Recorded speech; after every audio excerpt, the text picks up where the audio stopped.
You know the holiday of Simchat Torah? What do we do on Simchat Torah? We finish reading the Torah, right? What do we do right after we finish? We start again. In order to get to the beginning of the Torah, you first have to get to the... To get to the beginning, you first have to reach the end. To reach the Aleph, you first have to get to... So what's the first letter? The letter Taf, according to Kabbalistic teachings of Judaism, the Taf is the first letter. It's the first letter that precedes the Aleph. It gives us the strength. You're the behind-the-scenes beginning to all of it. This is something that I've wanted to do for a long time, since I've been at the congregation for almost 7 years.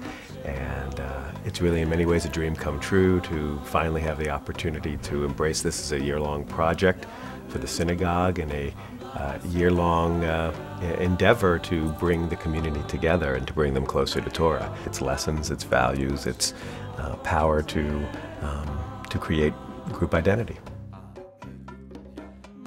I am what they call a traveling scribe. A Sofer is someone who writes Torahs.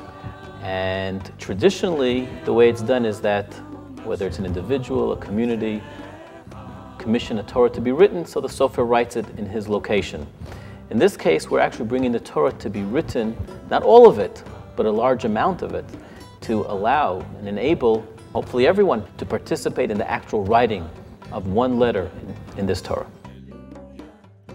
This is the first time in our 108-year history that Temple of Hirsch Sinai has taken on the writing of a Torah scroll. And this project will help us to make Torah very personal for each family and each individual that participates in this project.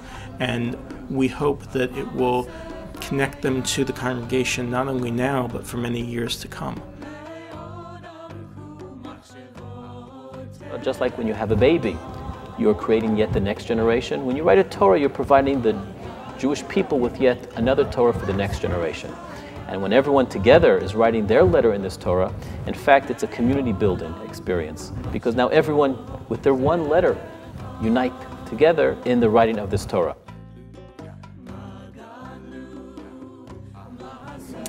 It's a diverse community in the fact that there's a certain group that has been with the temple for 50, 60 years. The original Seattle, kind of the founders group, or people like myself that grew up going to religion school at Temple de Hirsch and have stayed in the family. And then we have another whole group of people, which is probably more than half the synagogue now, that are people from other Jewish communities or from other synagogues in Seattle that have come here. We have lots of new families. And lots of interfaith families. That's the beginning of this new Torah, propelling the community for so many years with all the generations we heard that existed here before.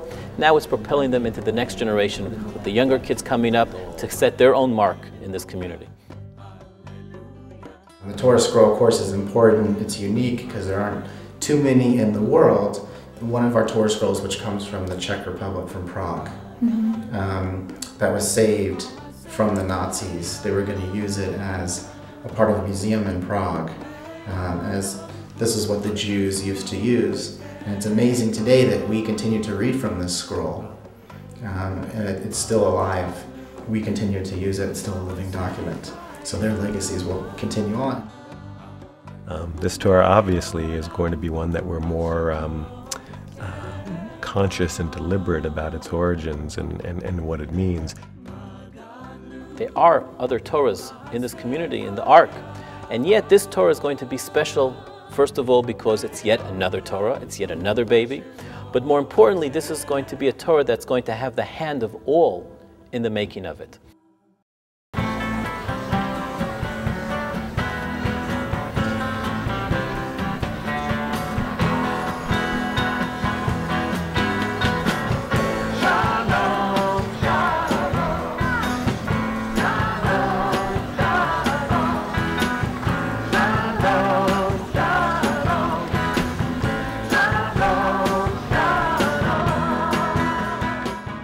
Good morning, everyone. Good morning. Okay, not too bad. Let's try one more time. Pretend like we're really into it. Good morning, everyone. Good morning. Much better, much better.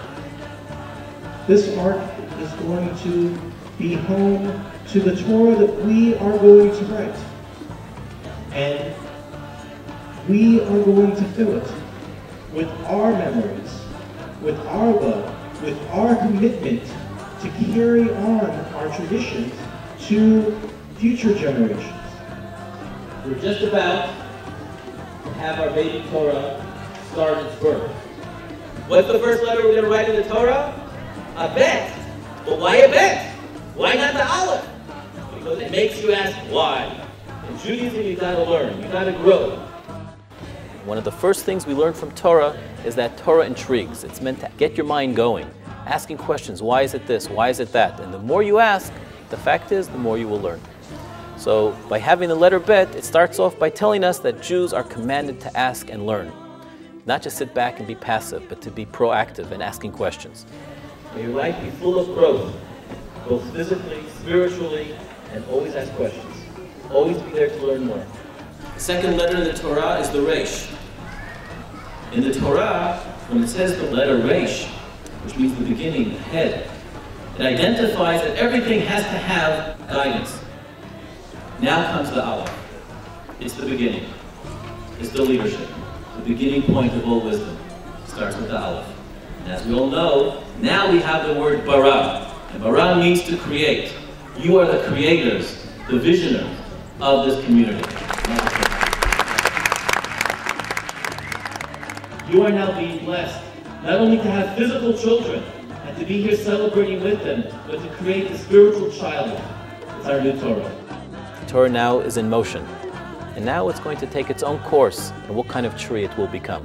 And it's up to really everyone in this community to add on the leaves and the branches of this Torah to make it truly a beautiful tree.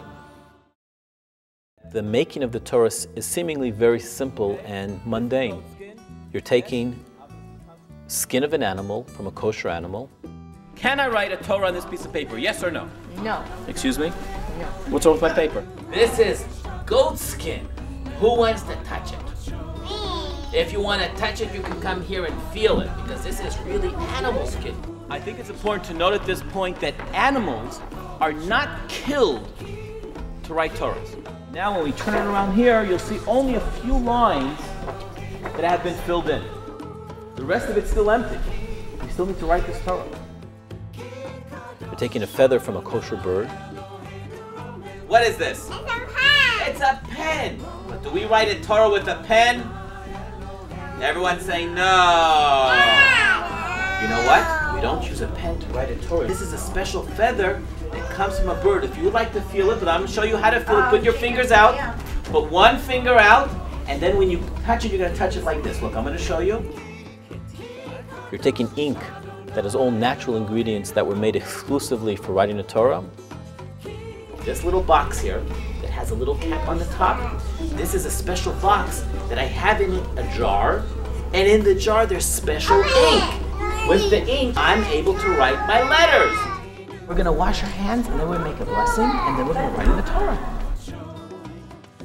So it's not a purification of dirt. It's purification of body and mind. Of spirit. So you were actually doing this as a way of focusing yourself on the fact that you're going to do something special and different than you do in any other part of your life. Baruch atah Adonai Eloheinu melech haolam. Asher kishanu b'mitzvotav v'tzivanu.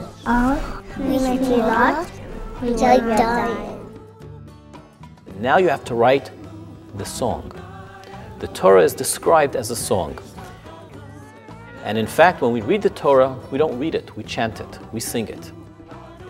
What's unique about a song? A song has the ability to penetrate on a spiritual level that no words can really reach. To write a Torah takes a whole year. So a script has been chosen, a scribe has been selected, and while he's writing this Torah, we've already instructed him to leave different areas of letters written only as what we call in Hebrew otiyot chalulot, which means outlined letters. And these letters are incomplete until every family comes up to write their letter in the Torah. One person by themselves cannot be a nation. One person alone cannot be a family. It's the combination of people together, of letters together, that actually make this a Torat Chaim, a living Torah. Everyone is going to have a special chance to hold the feather with me, and you're going to write a Torah with me. Who wants to write the Torah with me?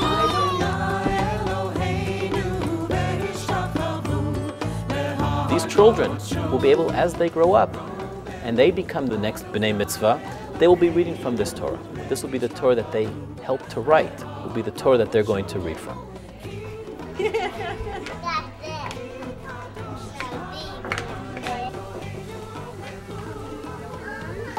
Oh, I'm going to be a scientist. I'm going to be a chef. Nathan's going to be my assistant. He's going to be my assistant. We're going to be next door neighbors, of course. Tikkun Olam. That is the slogan of the Jewish people. That's the beginning and that's the end. That you can turn around, see someone else who's less fortunate than you, and you can turn around and say, you know what?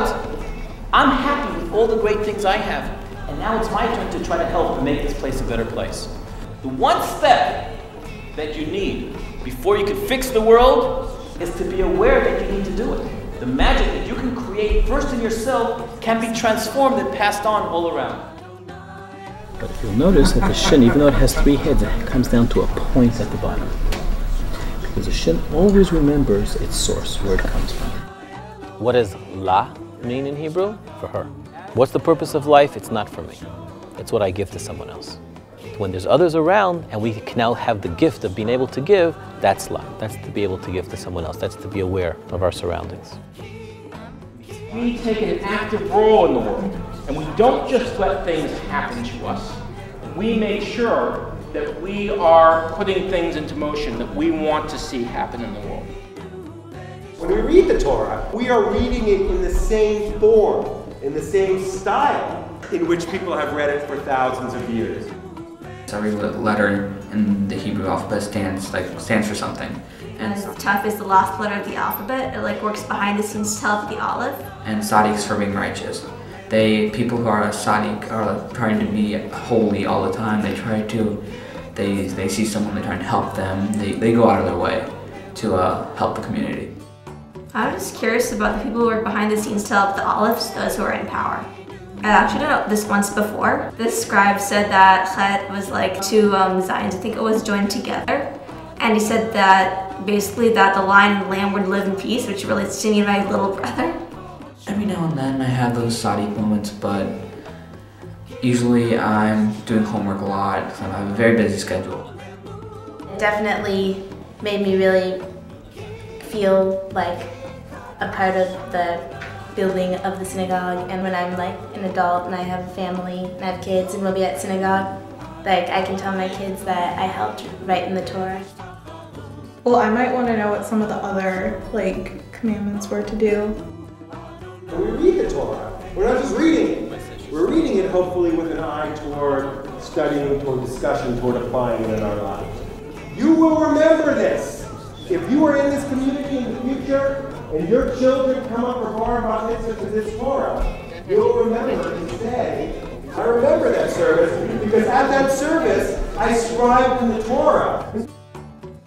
Very often, sickness is considered like something that's dark. Just gone through, I had some health problems, and we really are just coming into the light right The dark now. before the light. It's, hey, it's the sun, you guys. While many think that when God created the world, everything was darkness and then God brought light.